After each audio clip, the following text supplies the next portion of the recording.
Erev Tov, everyone. It is Tuesday night. It is 8 p.m. here on the east side of the United States, here in the diaspora. This is the Maimon Beit Knesset, therefore it must be the Rabbis Discuss. Whatever it is that the rabbis decide that they want to discuss this evening. So, without further ado, let me put his picture up here first, and we will bring Rabbi Ancel on. You are on, sir. Erev Tov, everybody. Glad I can make it. Yeah, we are all glad you could make it. Yeah, well, I had to drive the Ferrari over the speed limit. Yeah, down the 401, huh? Actually, the 404. Oh, the 404. Excuse me. So 404 goes north. I was going to say that's north south. The 401 is east west. Yeah, I know that. I'm in Richmond Hill, so gotta go north. Yeah. Okay, so to start out, we had a question. I mean, I came in here to set up the studio at 3 o'clock this afternoon and put the broadcast link up, and there already was a question. And Simcha put in there, Rabbi, are you fielding any questions on Pesach tonight? And basically, I said, hey, sure. It's our show. We can talk about anything we want. So she came back and she put in here, is it kosher le Pesach, to serve kelp noodles? Ingredients are water, kelp, and sodium alginate. My new dietary consultant has suggested most strongly I start eating this and spaghetti squash. Okay, so first of all, the kelp. Again, Rabbi and I were discussing this before the show. We can't see any reason why there's any issue with kelp. No. And the sodium alginate, I know that's becoming a kind of a go-to now. It's a natural salt substitute. I looked it up. I can't see any reason why it would not be kosher le Pesach. So, yeah, go ahead. Make kelp noodles. I mean, not something I would eat. I've had kelp. No, thank you. Make sure she spices them, because otherwise, wicked. Yeah. So, anyway, in the chat room, we have Simcha. And I don't know if it's just her tonight or if her others are with her. Donald is in the chat room. Marshall and Regina. And, so far, let's see who we got in the background. Let's see. Yeah, we got a couple of people watching in the background. Not in the chat room yet, but hey, one of these days they'll feel comfortable enough to get in the chat room. I mean, the people in the chat room are pretty good. They're pretty nice, and they don't bite. At least they don't bite very hard.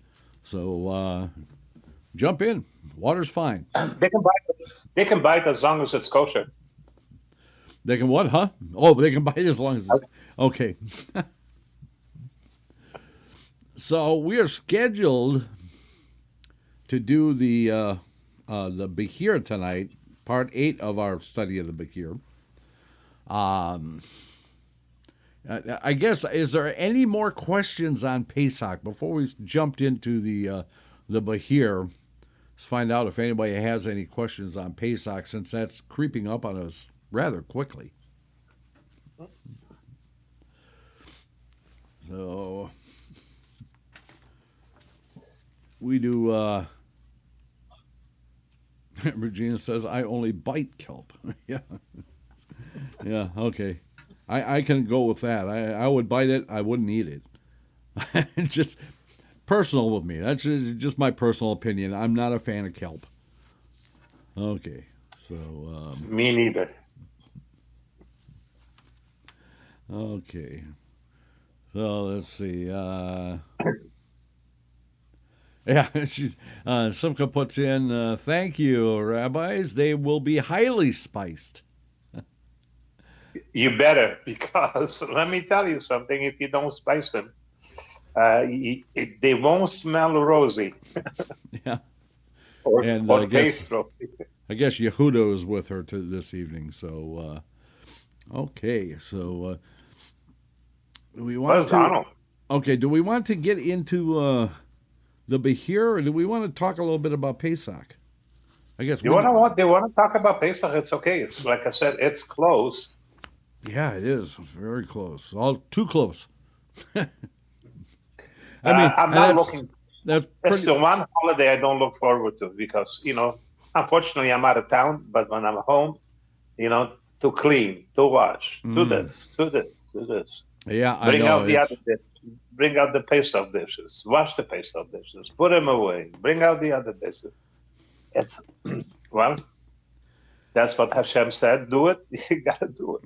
Yeah, I mean, I don't look forward to the cleaning and all that other stuff, but I do love Pesach. One of my Yeah, I know. absolute Why, favorite holidays. Yeah, 4 cups of wine will do it. Oh, you betcha. It's it's about the only time of the year that my sons will get to see me happy. That's okay. Yeah, I just Listen, finish finish sort of us- finish the Yeah. Seder, go sit in my big chair, and just smile. and snore. Oh yeah, yeah. Okay, because I fulfilled the mitzvah in full. I mean, it says four cups of wine. I drink 4 cups of wine. Yeah, but how many ounces? That's the question. Yeah, we'll leave that to everyone's imagination. You know, it's at least 3 olives, right? Oh yeah. Yeah. 3 ounces what? With one eye. 6 ounces with the second eye. Well, I use grape juice. What can I say? So, talking about the cleaning, one of the things that I've learned about cleaning, and this had to do with, actually had something, it actually did had to do with something else, but actually I found out that this is actually a really, really good way to keep from getting overwhelmed by Pesach cleaning. And that is basically when you're starting out, and of course you want to start out early enough, but basically don't look at it in the big picture. Look at I've got this whole house to clean and the car and the whatever. If you look at it like that, you're absolutely gonna get overwhelmed by it. And so what I said was, I think I actually read this in something Rabbi Nachman had talked about. Anyway, wherever I got it from, it actually works. All you have to do is you just take one thing. That's all it is. It's just one thing. That's all I have to do. All I have to do is Cleaning. yeah. Oh well, the only thing I have to do is go into this room and pick everything up. That's all I got to do. That's it. Boom. Okay. Then the next one. Well, then you go in and you do what you have to do. That's all the thing. That's the only thing you're going to be worried about. That's the only thing you have to do. And when you get done with it, it's just kind of like, oh well, that really didn't take that long. Okay. Well, let me go ahead and dust everything in the room. Okay, that's all I got to do. Just pick up everything, and then I'm going to dust everything in the room, and that's it. That's all I have to do. And then, of course, you go through and you dust, and then you say, yeah, that really didn't take that long. And probably should vacuum. I have a better. I have the better idea. What's that? Get a cleaning lady. Yeah. Yeah, that would be the easy way to do it. But for those of us who can't afford a cleaning lady, don't want to have one available to us. I mean, that's basically how I got through Pesach cleaning because of my wife's condition. She's not able to do that because of the dust and everything else. But so I do most of the cleaning, and again, I found that it's just much easier because I'd get that one thing done and go, that really didn't take that long. Let me do this while I'm at it. And then do that, and then just go on and on like that. And in 2 weeks, I mean, you're done. I can get you a cleaning lady from the Dominican. They charge $8 for 6 hours. That's pretty good. It's nothing. Wash the floors, do everything. Yeah. So it's really nothing. Okay. And Donald Willinger says, next week my 2 maids come to clean. Are you talking about the 2 maids from the television show? Who's that, Donald? Yeah.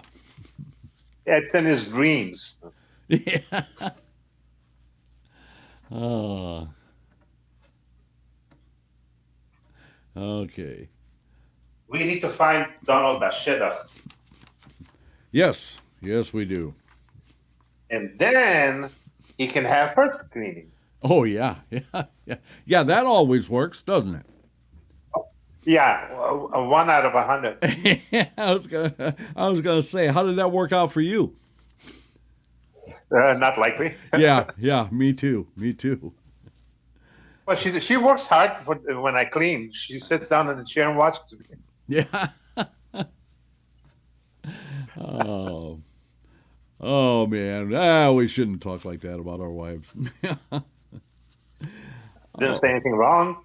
That's true. Yeah, the truth hurts, but it's the truth.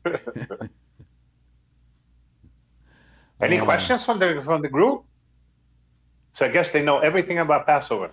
Yeah. I mean, well, I've got some things here. We can go through and we can kind of discuss these things.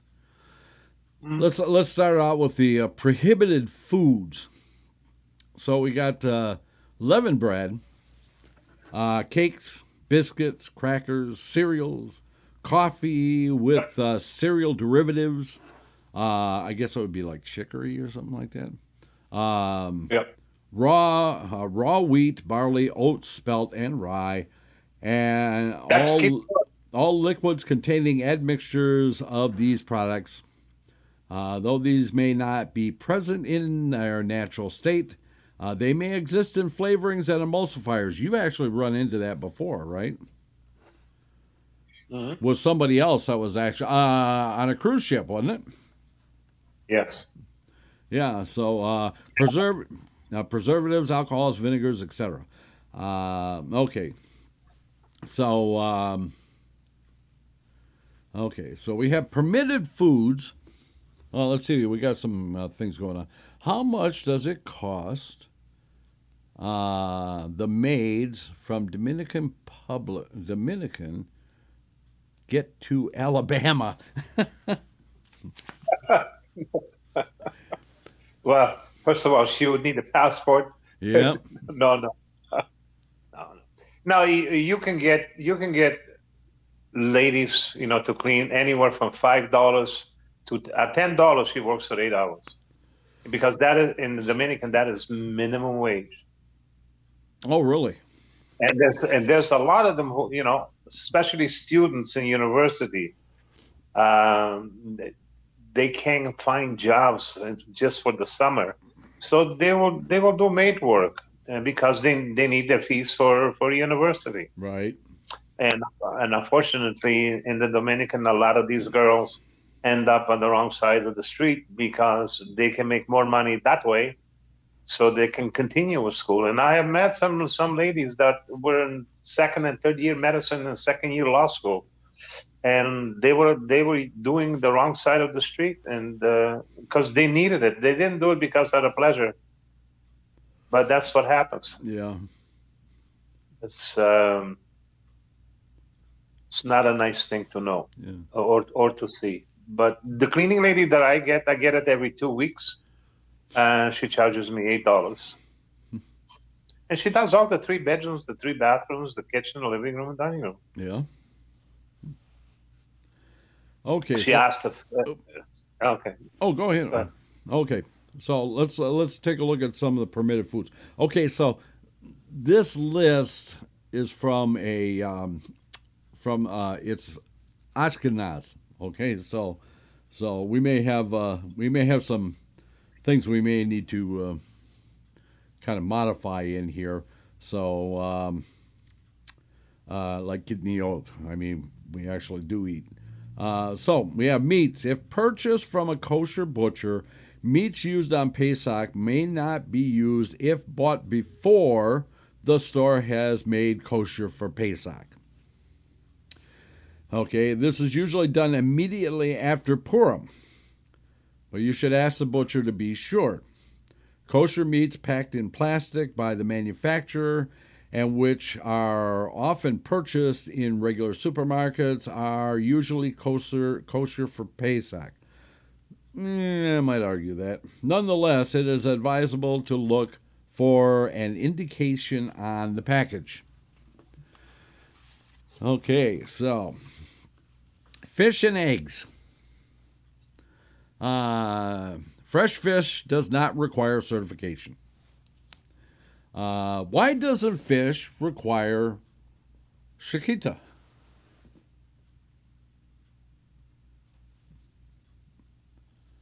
Rabbi? Why it requires shechita? Why doesn't it? Why it doesn't require? Yeah, why fish?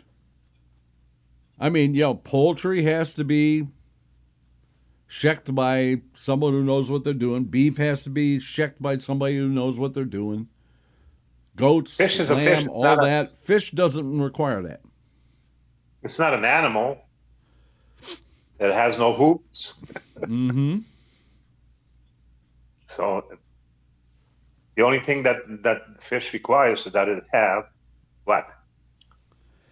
Scales and fins. Scale. Yeah. Yeah. So Even though a shark has small scales that are not really visible to the naked eye, that's what makes it unkosher. But it does have some scales. Yeah, well, I mean, sturgeon is another one. Sturgeon is a good example. Correct. Because it does have scales. You can actually see the scales. However, if you pull the scales out, you're actually ripping the skin.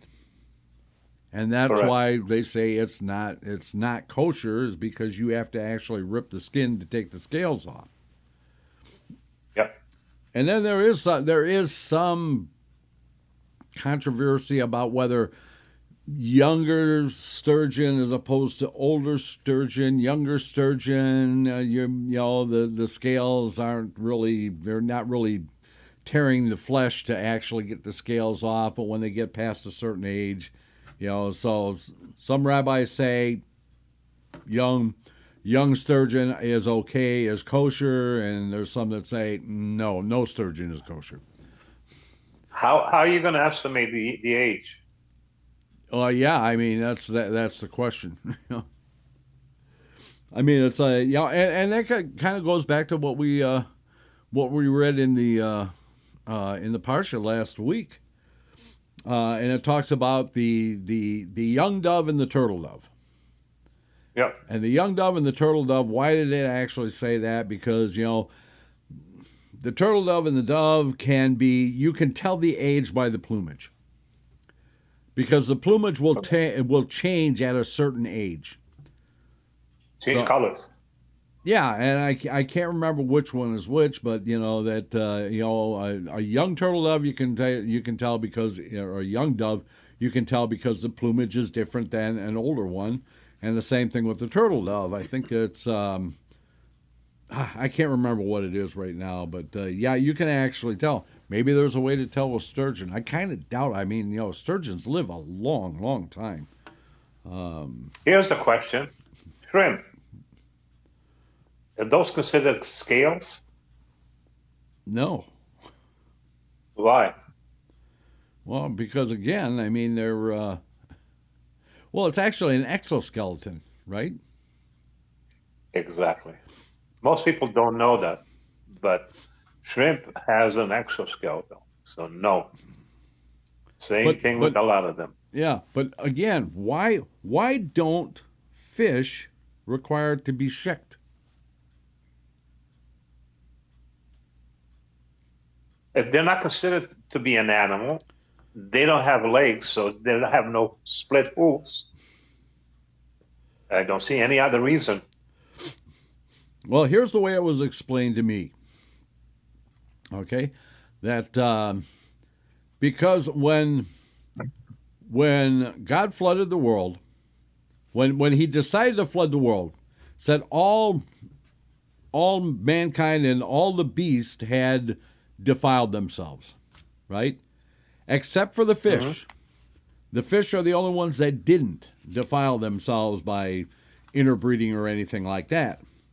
So therefore, they survived the flood, and therefore they don't require to be shicked. What do you think of that? It's acceptable. Yeah. Okay, let's go on. So let's see. We did the meat.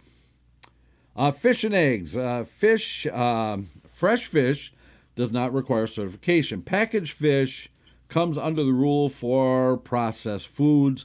Eggs do not require certification. Okay, fresh vegetables. Here's a great amount of disagreement. Will occur. General rule is if it grows below the ground, carrots, potatoes, onions, etc., it is permitted. If it is a leafy vegetable, lettuce, cabbage, or a stem, cauliflower, broccoli, so on, it is permitted. If it's a member of the gourd family, squash, cucumbers, etc., it is permitted. If, however, what we actually eat is a seed, beans, rice, corn, etc., it is forbidden. Again, this is Ashkenazic, right? Remember, however, if in doubt, ask about it. Now, Sephardic Jews are more lenient with rice and beans. In Israel, there is a growing trend to follow Sephardic practice, which is the way it should be followed. However, since most American Jews are of European background, still tell people to follow Ashkenazic practice. Again, we're Sephardic, so again, yeah, we're more lenient. Beans and rice. If you took beans and rice out of a Sephardic menu, there wouldn't be anything left to eat. Corn, yes. Corn, yeah. Corn can't do that. But that was the main staple in the Middle East. The same thing with Ashkenazis. What did Ashkenazis eat? Potatoes. Potatoes, yeah. Yeah. On Passover, they make potato latkes. Right? Yeah.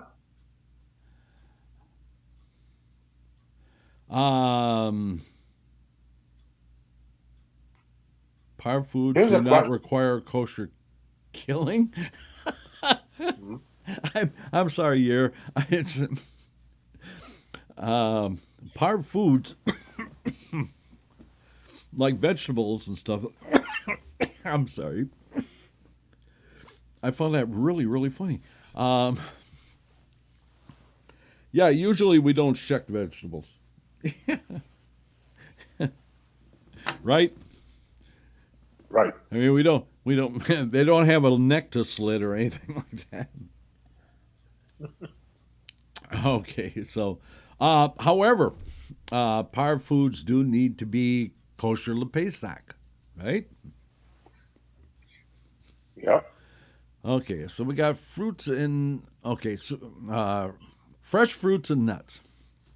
All are permitted. Some authorities forbid the use of peanuts. Some allow their use, but only in their unshelled state. Salted and or roasted nuts packaged in a can or bags come under the category of processed foods and therefore require a kosher for Passover certification. Okay.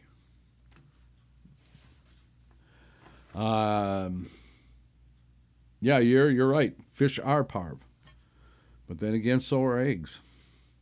Again, so are vegetables. So, dairy products. It's always best to obtain products with rabbinic certification.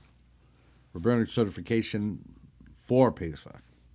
If you cannot find any, you may use dairy products that are purchased before Pesach begins. Note, however, that this does not apply to, I can't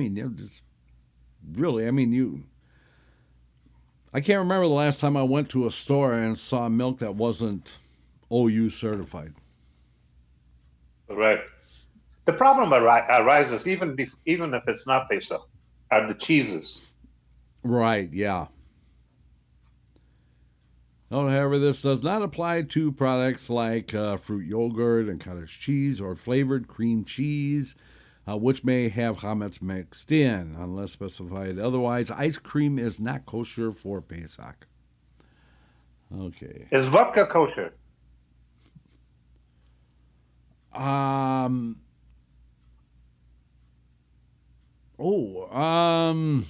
That's a good question. I think in the United States, probably in Canada too, I think it would be because it has to be pasteurized, right? No, it doesn't matter. The only vodka that is kosher if it's made from potatoes. Anything else is not kosher. Yeah, so and vodka, Russian vodka does not tend to be made from potatoes. They tend to be made from sugar beets. That's why you will see kosher paste of vodka, but it's made strictly from potatoes. Okay. Whiskey kosher? I would say not. What about rum? Rum is from sugar cane. Correct.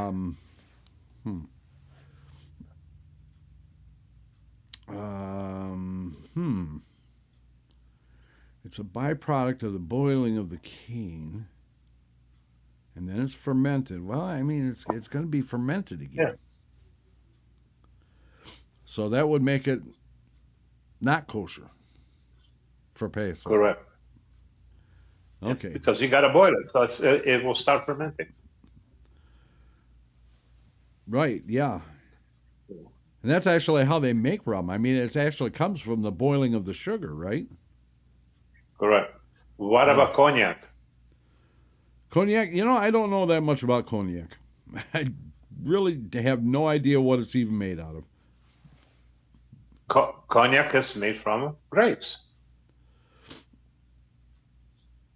Okay. So there are some cognacs that are made under supervision that would be kosher if they're made from white grapes. If it's the dark grapes, no. Because then the coloration comes in from the grapes, and so they've decided that cognac from white grapes, and it's supposed to be a good cognac. I don't know. I don't drink it. Some of them are, even brandies are kosher lepesach, but most of them they come from Israel. Yeah. There's a big factory in Rishon LeZion that makes kosher lepesach brandy. Okay. Yeah, we just had a story about that. That was not last week. Zeta Story Calendar, not the last one, but the previous one where we did the 3 stories specific for Pesach, the Segula for Pesach. Talked about the poor Jew who went and spent all his money to buy brandy from another town to bring it back and sell it for Pesach. Anyway, you can go back if you're interested. You can go back to not the last broadcast, but the previous broadcast, and you can listen to those stories on there. Okay. So let's see, where are we at here?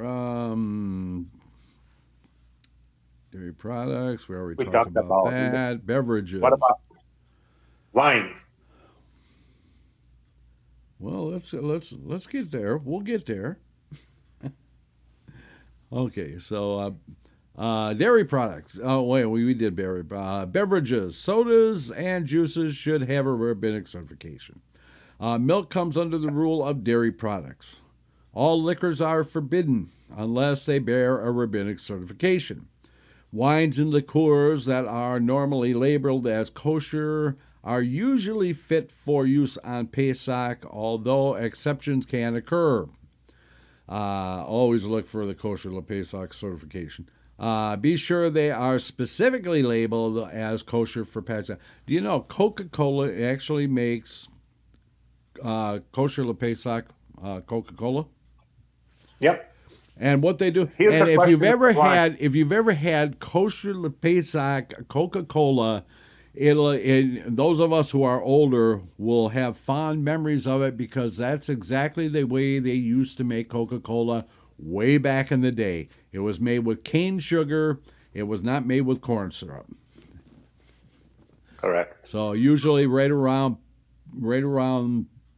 March, they will switch their production from corn syrup back to cane sugar. And make it, but you have to look to make sure that you're getting the kosher for Passover. Pepsi Cola does the same thing. Yeah, you can get it, but you have to make sure that it's got the thing on there. Here's an interesting question about wine. Pardon? Here's an interesting question about wine. What about yain mevushal? Can you use it on Pesach?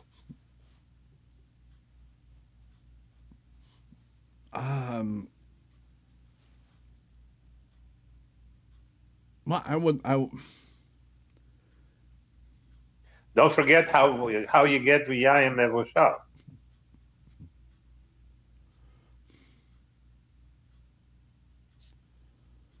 You have to boil it. Right. I mean, that's basically. I mean, that's how Manischewitz and Mogen David are made. That's why they're always there. That's why they're always kosher for Pesach. Because they boil it to kill off the yeast. Correct. That's why. So yain mevushal, because it can be questionable because you're boiling, so you can start fermenting it. You understand? So the yain mevushal is made at a certain temperature, so it doesn't go past that. Otherwise, it starts to turn into alcohol. Yeah, well, if you boil it too much, you boil off all the alcohol in it. Yeah, if it's too much, you have no alcohol. You're drinking water, colored water. Yeah, then you're just drinking grape juice. Right. But that's me. Yeah. But I mean, like I said, well, that's another thing. That's why wines like Mogen David and Manischewitz and some of the other ones like that, why they have a richer taste to them is because they are boiled. Yeah. And it kind of concentrates them, so you get a it enhances the taste because it's concentrated. Correct. Yeah. What's with the guys in the room? Are they sleeping? No, they're no questions. They're posting in here. Let's see. For Shapiro, how does that apply to chicken and peanuts from scratch? Okay. What's your opinion? What's your opinion on peanuts? My opinion? Yeah. I don't use them. For Pesach, or just don't use them at all? I use them. I love peanuts, but I don't use them on Pesach. Oh, okay.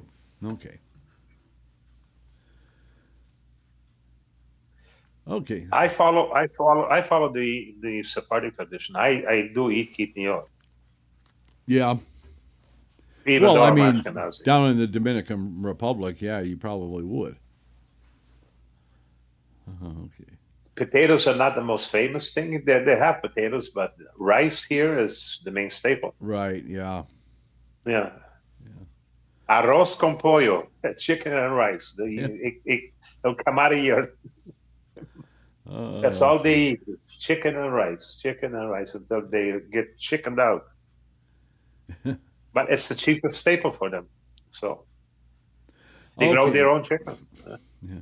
So it all goes on to say here in beverages, even if a beverage is kosher for Pesach all year long, like again, Manischewitz and Magen David, you should not use bottles that have been opened before Pesach.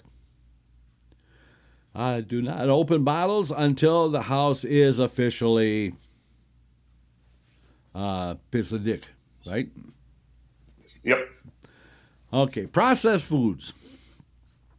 The following foods require no kosher for Passover label if purchased prior to Pesach and not opened until the holiday begins. Most ground unflavored coffee. Sure, I really like that Dominican coffee you sent.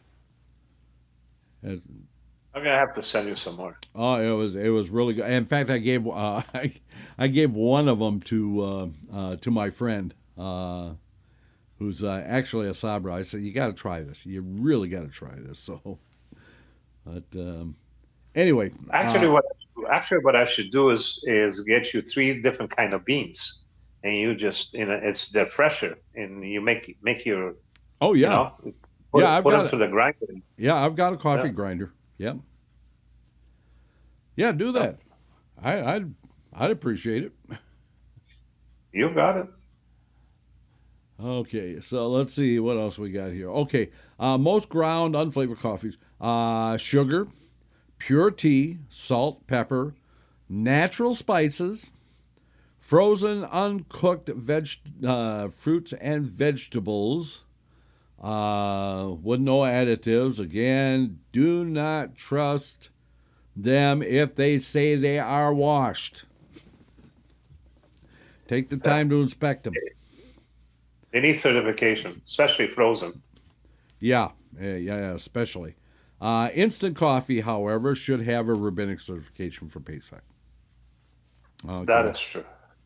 Let's see. The following foods require a kosher for Passover label if purchased before or during Pesach. All baked goods, even if they are matzah products. Tuna. Oils, dried fruits, candy, chocolate, chocolate-flavored milk, dark chocolate, always good for Pesach, flavored coffees and teas, herbal teas, ice cream, yogurt, baking soda. Okay, so you can have them as long as you got their kosher Pesach. Okay. Yep. The following foods require a kosher Pesach label if purchased during Pesach. Processed foods, canned, frozen, or bottled, milk, butter, juices, vegetables, fruit, dairy products, spices, coffee, tea, and fish, as well as all listed in, the tuna, the oils, the ones that we just talked about before. Potato chips. If they're kosher Pesach, yes. How do I know that? Because I bought some. Yes. Corn chips. No. Good. No, because they have corn. Yeah, and you have to watch that. You have to watch that in the drinks and stuff too to make sure that there's no corn syrup, that they're made with corn syrup or anything like that. Detergents. If permitted during the year, powdered and liquid detergents do not require a kosher Pesach label, although they do actually sell it. There's one item we haven't mentioned because it has to do with grapes. Vinegar.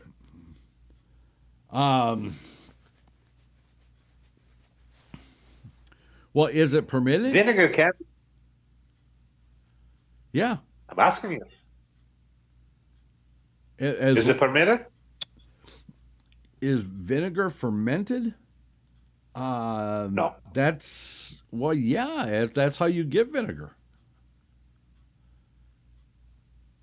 So is it kosher lepesa? If you let wine sit around long enough, it will turn to vinegar. Correct. So what happens? It ferments, right? Right, but it would be the same as wine. You can get Correct. kosher lepesach vinegar because it's been treated the same way as wine. It's been brought up to a temperature to kill off the yeast, and therefore it's fine. Azoy. Correct. Glad. You really have to think it out, because vinegar can be problematic if it's not done the right way. Because so yeah, there's a lot of foods that tuna is a kosher lepesa. Tuna? Yeah. Is if purchased before Pesach. Does tuna have scales? Does tuna have? Yeah. Does it? Nope.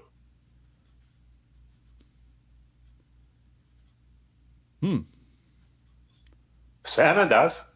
Salmon definitely does. Yeah, well, that's what we always have for Pesach is salmon. Yeah. Tuna, no. Although some people will eat it, but I don't consider it as kosher lepesa, because I've never seen a tuna with visible scales, and I've caught tuna. So I could have swore I saw kosher lepesach tuna on the site that I actually ordered my stuff from. In fact, I know I saw it on there. That bears some investigation. I will check into it, but I don't think they have scales. Okay, well, let's go on. Detergent is permitted. Okay, medicine. I'm sure this is something that people have to be concerned about. Since Hametz binders are used in many pills, the following guidelines should be followed. If the medicine is required for life-sustaining therapy or chronic conditions, it may be used on Pesach. If it is not for life-sustaining therapy, some authorities permit it while others prohibit. So in other words, consult your rabbi. In all cases, capsules are preferred. Why are capsules preferred? Because you can get, they're actually, the capsules are actually, you can buy them in capsules that are made from vegetables. Okay. So. I have the toughest question to ask. Uh-oh. I didn't know there was going to be a test. I swear I would have studied. It's not a test. Actually, it's funny. How do we kosher our wives? How do we what? Kosher our wives. Oh, well, you take them down to the river, and you hold them under the water until the bubbles stop.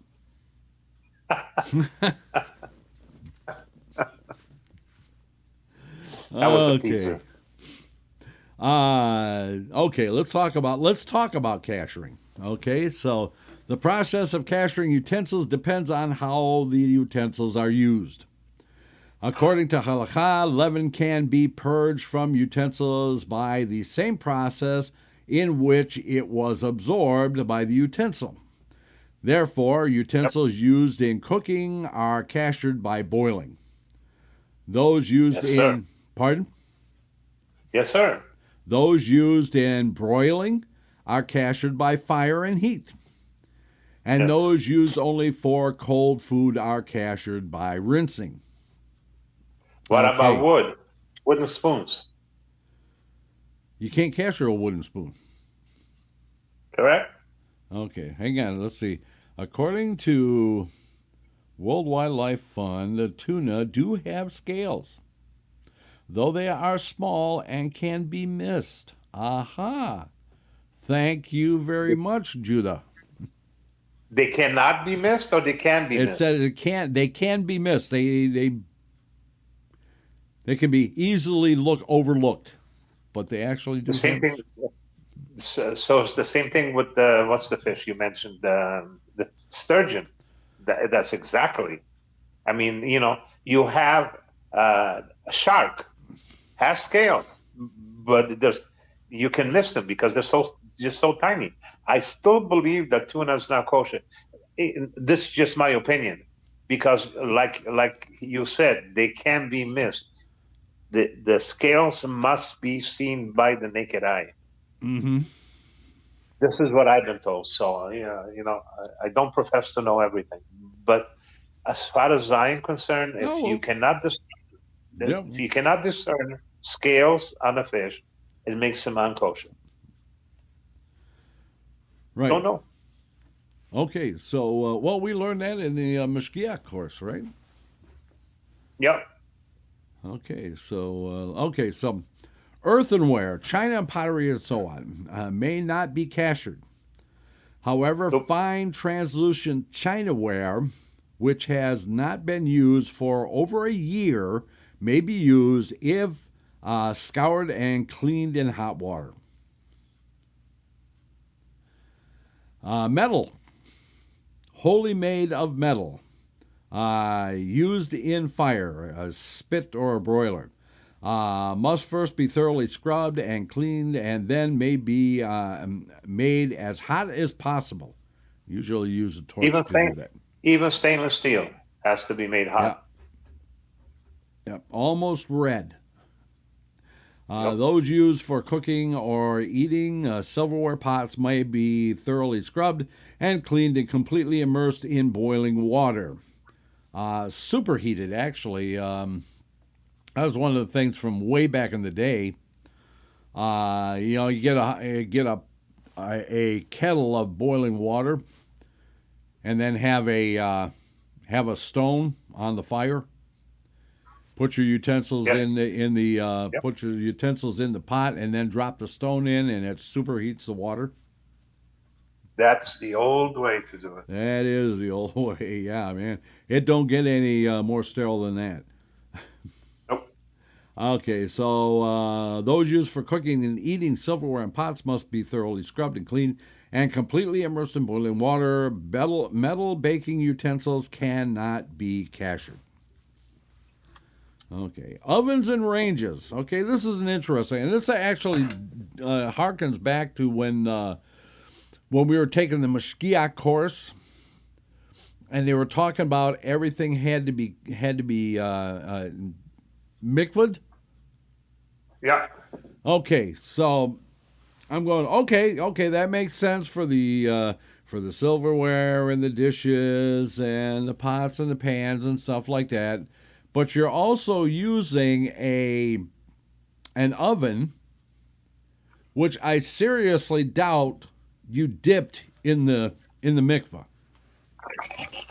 I doubt it. Yeah. So, okay. So ovens and ranges. Every part that comes in contact with food must be thoroughly scrubbed and cleaned. Then the oven range should be heated as hot as possible for a half hour. I have heard like up to 12 hours, actually. If there is a broiler setting, use it. Self-cleaning ovens should be cleaned and scrubbed and cleaned, and then put through the self-cleaning cycle. Actually, the self-cleaning cycle does get it extremely hot. That's how we kasher our oven here. Okay, your inputs in here. Bluefin tuna, they have scales all over their bodies with a blackish blue, black, bright silver flakes, and a yellowish stomach area. Their fins are, you guessed it, bright blue. Hence, bluefin. Bluefin tuna. Okay, so it depends on what the species of tuna would be. Okay. Okay, that makes sense. Thank you. You're okay. Ahi tuna. Tuna is very similar to yellowfin tuna, They have streamlined bodies with large eyes. Yeah. There are only a few scales behind the corselet, though a band of large scales circles its head. Interesting. Okay. So anyway, going back to the oven, continuous cleaning ovens must be cashied in the same manner as regular ovens. Microwave ovens, which do not cook the food by means of heat, should be cleaned, and then a cup of water should be placed. And that's actually a very good way to actually clean them. A cup of water should be placed in it. Then the oven should be turned on until the water disappears. The microwave oven that has a browning element cannot be cashied for Pesach. Okay, glassware. Authorities disagree. Oh, there's a big surprise, right? Yeah. Authorities disagree to the method for cashiering drinking utensils. One opinion requires soaking in water for 3 days, changing the water every 24 hours. The other opinion requires it only be scrubbed before Pesach or putting it through a dishwasher. Actually, that's what we do with ours. We scrub them, we put them through the dishwasher on a sanitation setting. Dishwasher. After not using the machine for a period of 24 hours, a full cycle with detergent should be run. Okay, you should, if you have a dishwasher, you should get a dishwasher with the stainless steel inside. Okay.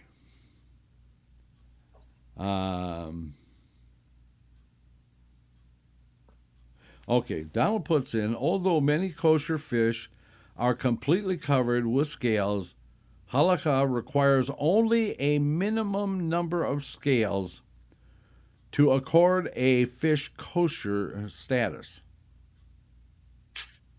And it's YD 38.1. Yored Dea? Yored? And now it just jumped right out of my head. What YD actually stands for. I just completely jumped out of my head. Okay. Whose opinion was that? That was from Donald. No, I said, who made that opinion? Oh, I don't know. We'd have to look it up. It's in the... Okay. Yeah, it's in the That's my homework. I'm going to look at it. It's in the Aruch HaShulchan. So it's going to be in 38.1. Or, I mean, it's 83.1. Okay, electric appliances. If the parts that come into contact with chametz are removable, they can be cashiered in the appropriate way. If metal, follow the rules for metal utensils. If the parts are not removable, the appliance cannot be cashiered. All exposed parts should be thoroughly cleaned. Tables, closets, and counters. Okay. If used with chametz, they should be thoroughly cleaned and covered, and then they may be used. Typically, you see it covered with tinfoil. The kitchen sink. A metal sink can be cashiered by a thorough cleaning and pouring boiling water over it. Porcelain sink. Actually, we're in our house. We've been slowly replacing everything with commercial stainless steel shelving and stuff like that, which can be cashiered. That way we don't have to cover everything with tinfoil. Okay. Let's see. A porcelain sink should be clean, and a sink rack used. If, however, dishes are to be soaked in a porcelain sink, a dish basin must be used. Chametz and non-Passover utensils. Non-Passover dishes, pots, and chametz whose ownership has been transferred should be separated, locked up, or covered and marked so as to prevent accidental use. Okay, so where are we? Okay. Yeah, we got a little bit more to go. Why don't we go ahead and take our break right now? Ancel, I'm gonna turn you down here for a moment. Okay, so we're going to take our 6-minute break. I know we ran a little over, but this is interesting stuff, and I'm sure there's stuff in here that people have not heard about or been asking about.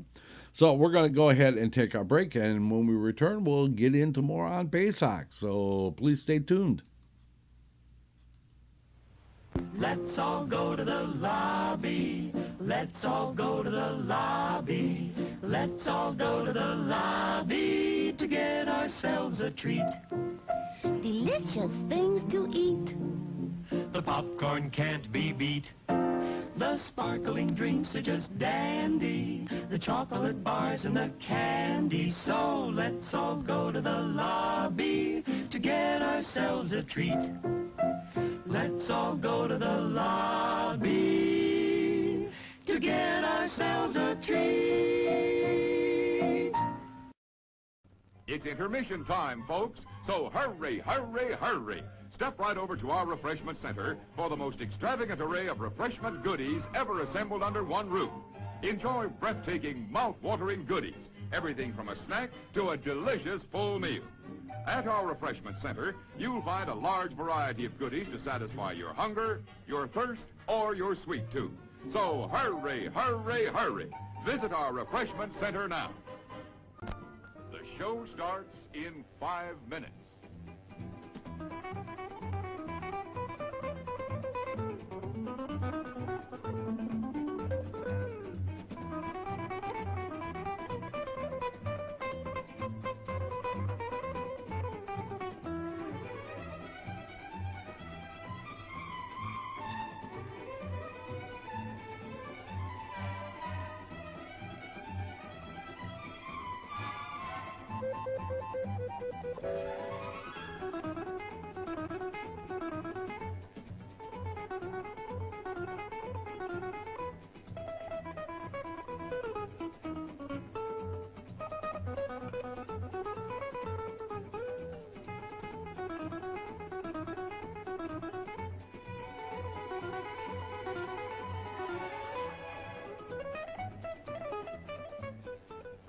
The show starts in 4 minutes.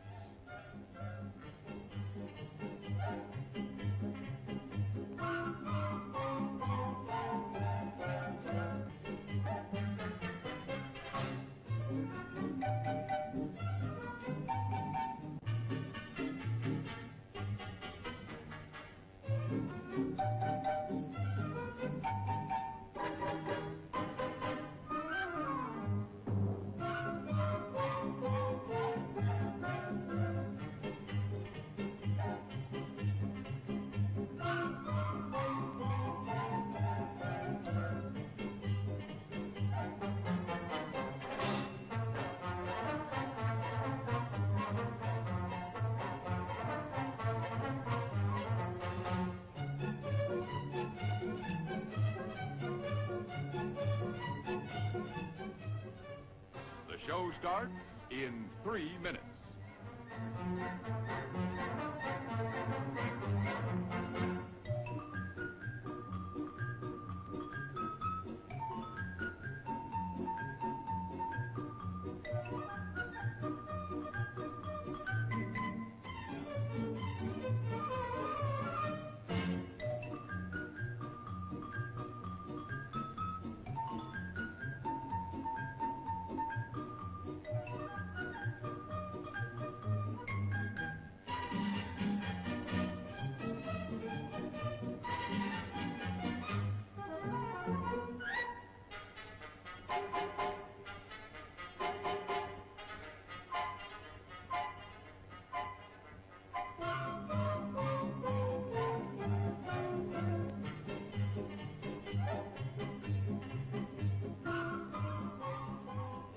The show starts in 2 minutes.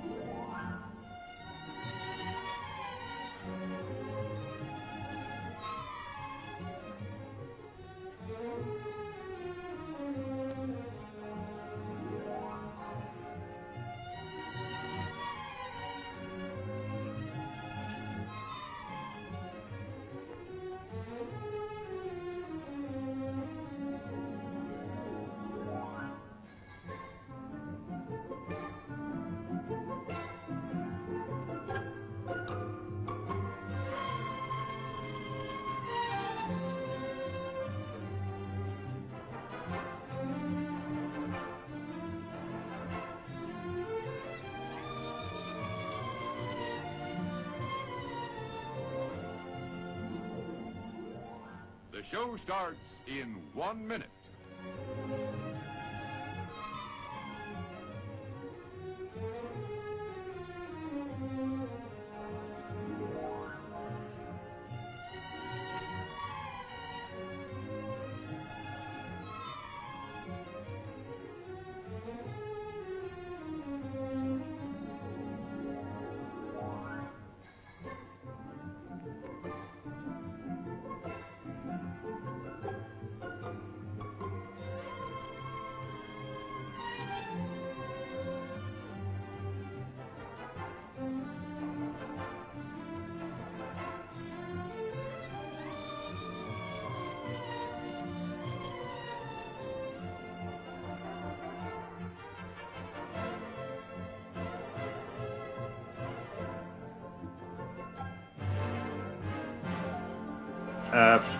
Paint the walls.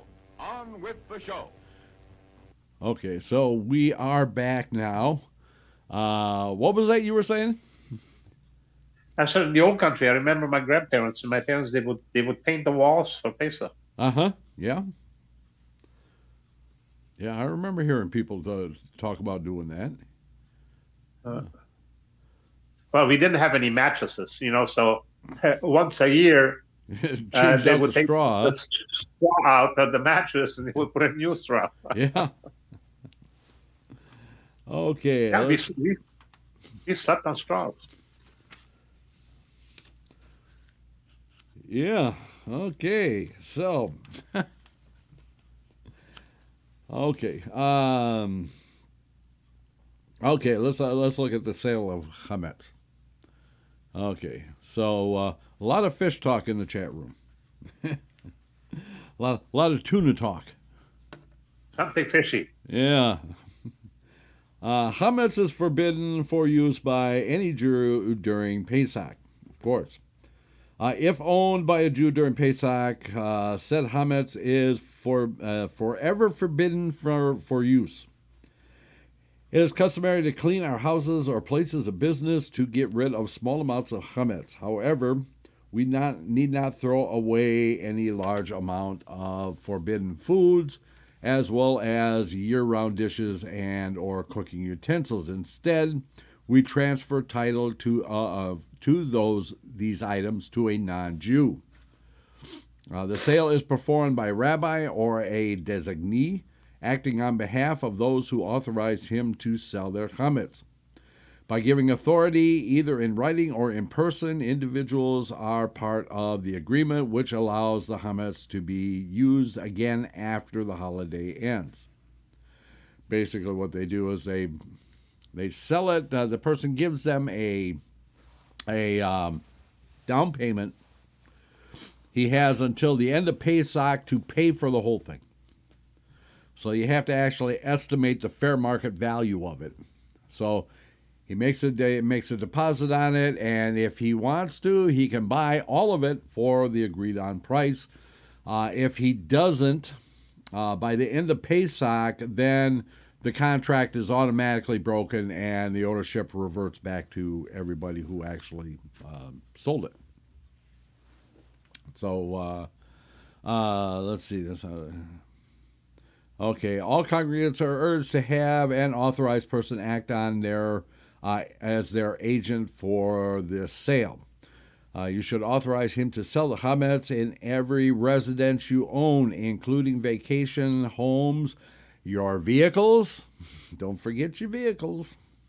If you have storage units, those count too. If you own any food products or eating utensils at work, even if it's just a coffee cup, these should also be sold. If you own a business that sells food, the chametz there should be sold, even if you will keep your business open on Pesach. If your home is not kosher, it is still a good idea to sell your chametz. It's, yeah. Okay, so you can go online. You can find out what the actual time is that those things have to be sold.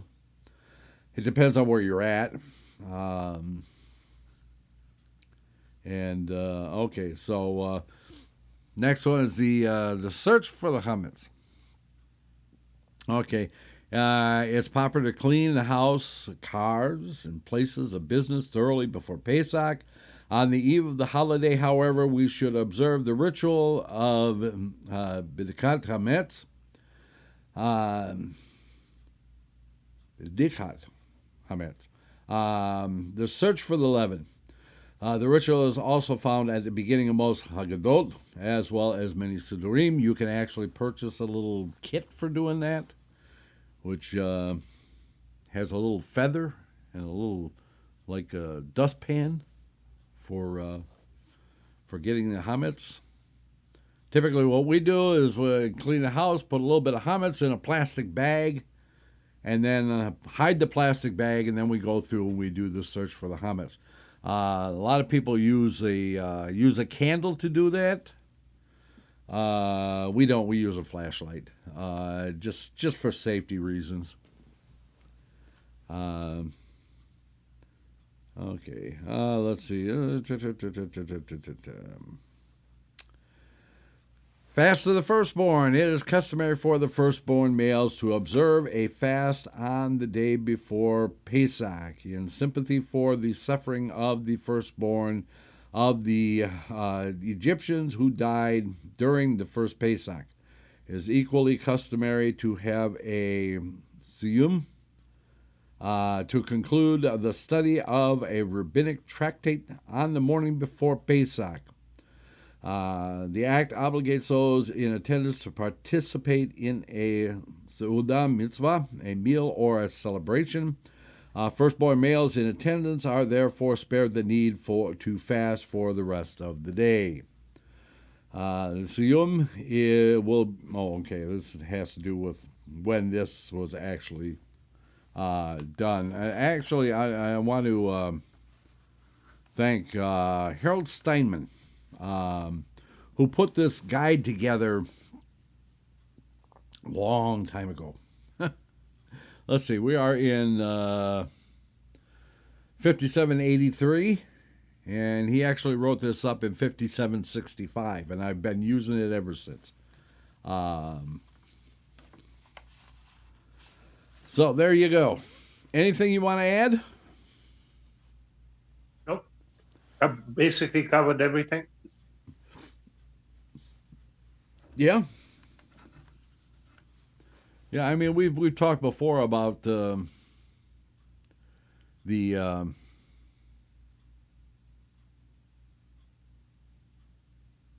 I just reading in the chat. I'm sorry. I was just trying to catch up in the chat room.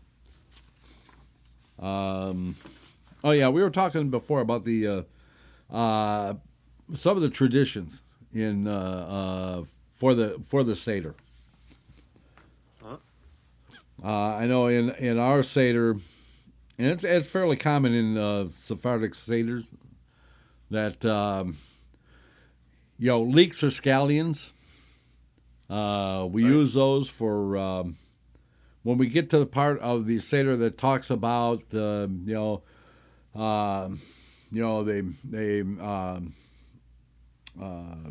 built the fortified cities with harshness and at brick and mortar and stuff like that, and we take the we make our own matzah, but we always buy a box so that we have it.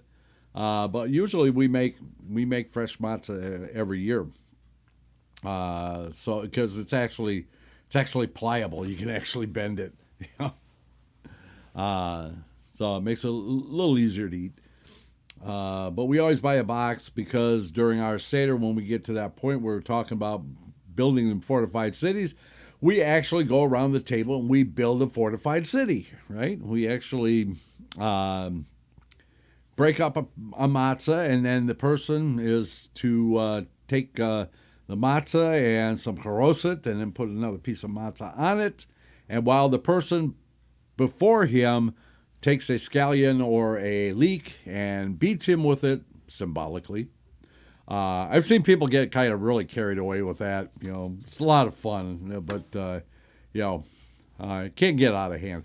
But beats them and tells them to hurry, hurry, hurry, and so on and so forth. And then the plate goes to the next person, and they have to add some more charoset and some more matzah on it, while the person that was just beat gets to beat the next person. And it goes all the way around the table, so by the time it gets all the way around the table, we have built a fortified city.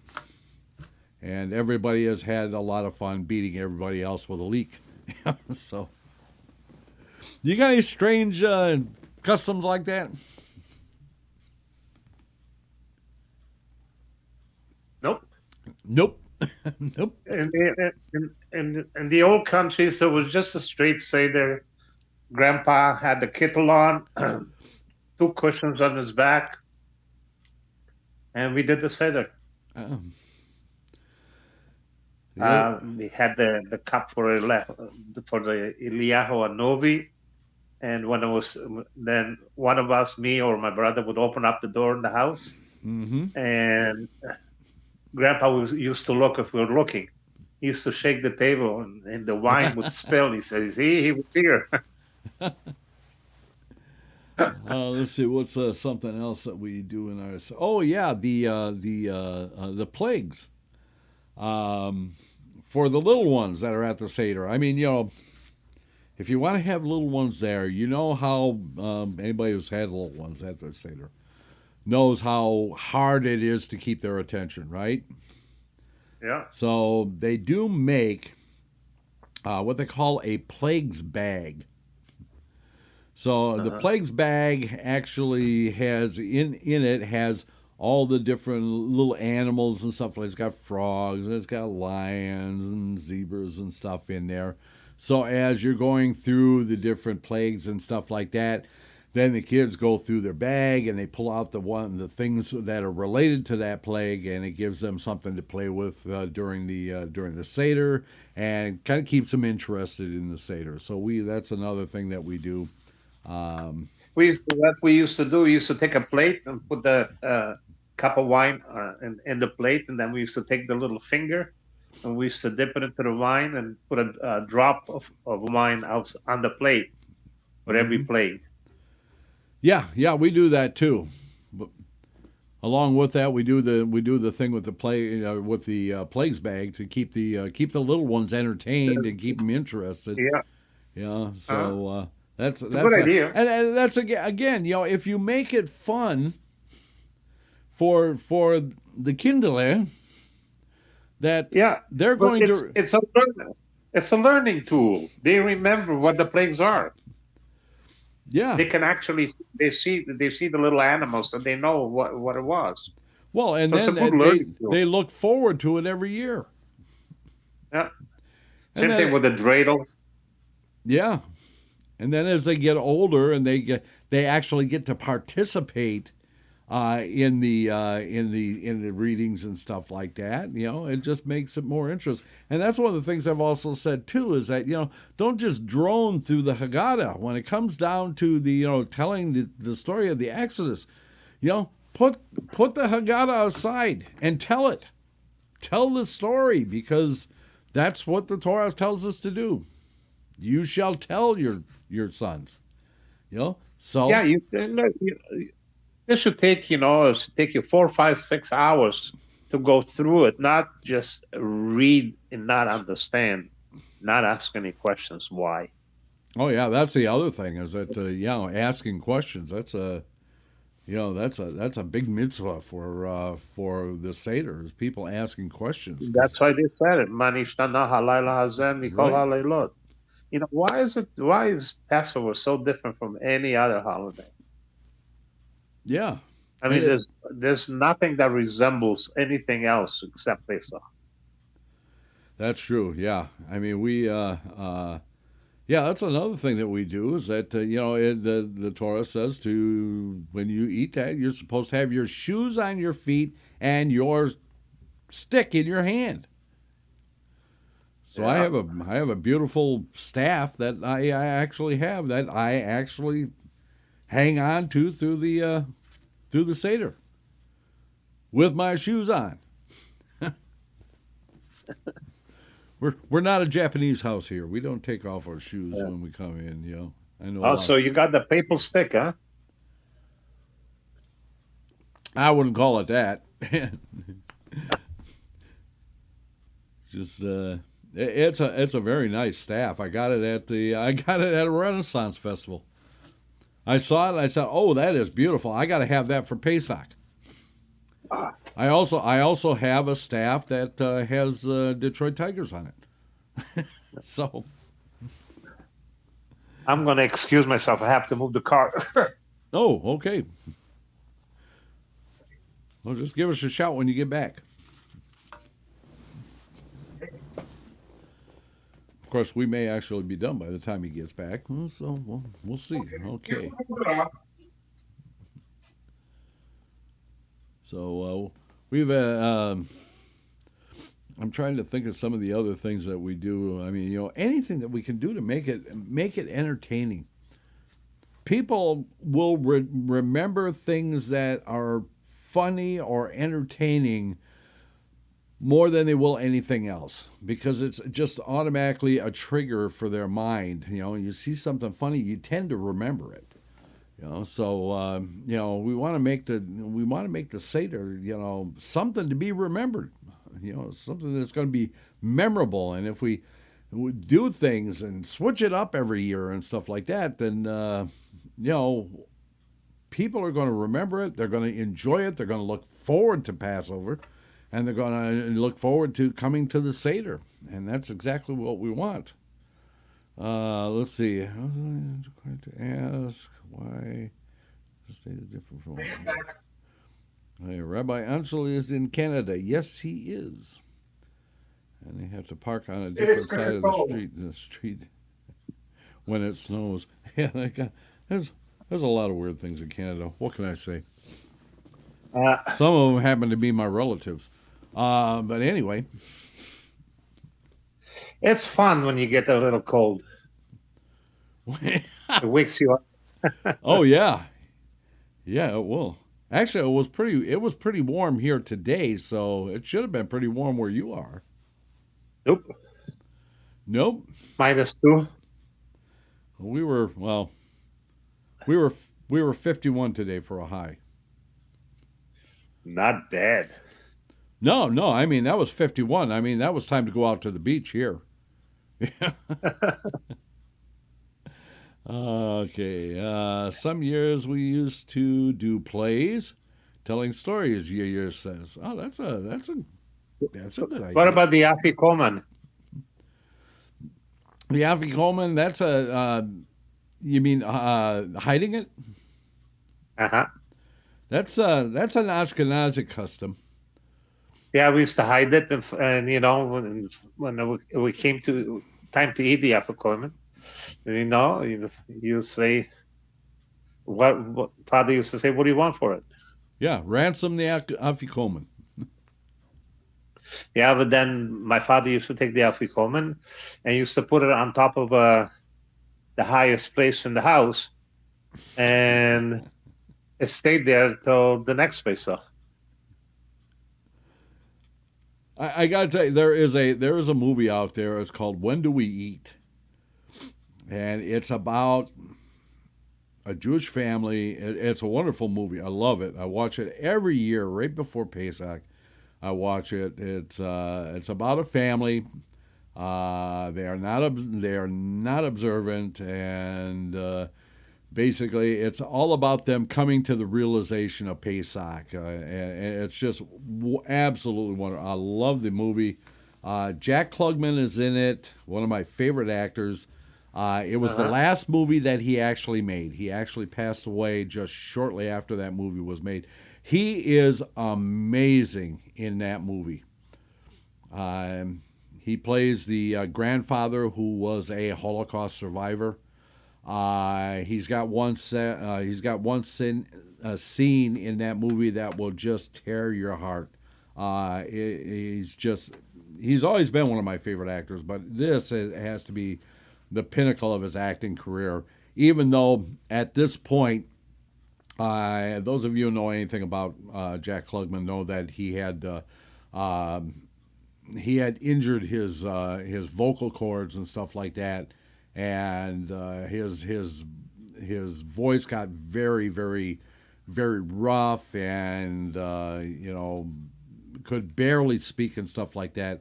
But he actually did this movie. It was amazing. So if you get a chance, it's called When Do We Eat? And guarantee you will really enjoy it. So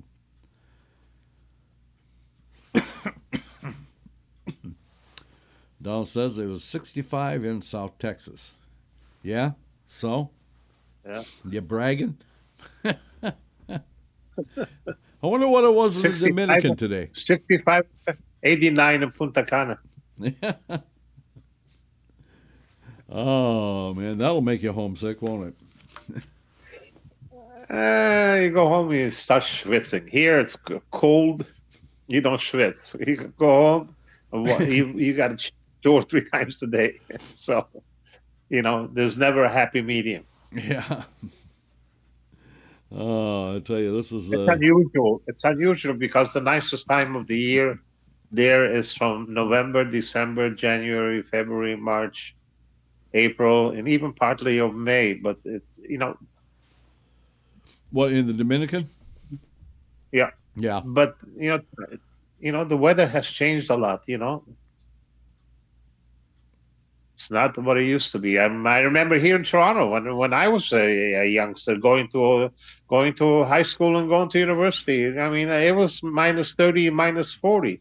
Now, if it hits minus 20, it's a lot. So it's. Well, I mean, it's a dynamic atmosphere, so it ebbs and flows. Actually, the Earth's actual median climate is actually arid desert. A lot of people don't understand that actually the center, everything else. I mean, it's a normal distribution. It's a normal curve. That the center of the curve is actually arid desert, and then it goes everything from ice age all the way to desert. Desert hot. Yeah. This is strange because the desert hot, that's what creates hurricanes. Oh, yeah. Yeah, that's something that you brought Most me people in not on. aware of it. Yeah, and I actually pay attention to that now because you were telling me about watching the Sahara. You have some very, very hot heat waves right off the coast of Africa. And as soon as that heat wave comes across into the ocean, you got starting of a storm. And the warmer the water is, the hotter it gets, the stronger it gets. It becomes a storm, and then it becomes a hurricane. And most people don't know that the hurricane, the only time it becomes a hurricane, when it starts to go counterclockwise, not clock. When it's clockwise, it's a storm. Uh-huh. And when it reaches 75 miles an hour, 76 actually, it becomes a hurricane, and it changes direction. So that's why the tail end, when it turns counterclockwise, that tail end, that's where the damage is caused. That's where the strongest part. The center of the hurricane is quiet. You can sit and sunbathe. The eye of the storm is nothing. Okay, we have come to the end of our time, so I'm going to turn you down here for just a moment. Okay. I'm going to do it whether he agrees or not, but there you go. Okay, so I want to thank everybody. I think we James was actually in here. James, I'm sorry, I kind of missed you there when you came in. I want to thank everybody for being here. Don't forget, tomorrow night is the Torah study, Parshat Tzav, and with myself and Rabbi Ancel again. And then Friday is Kabbalah and Ma'ariv Shabbat service, and then Shabbat at 8 p.m. And then Shabbat at 10 a.m. is Shacharit Musaf. And then next week, no shows. There will be services will be held But there will be no Zeta Story Corner. The Rabbis Discuss. The Torah study will not go on next week because we'll be doing Pesach. So we'll be back the following week. So hope you all have a wonderful Pesach, a meaningful Pesach, and a kosher Pesach. And until the next time, we're going to simply say, Laila Tov.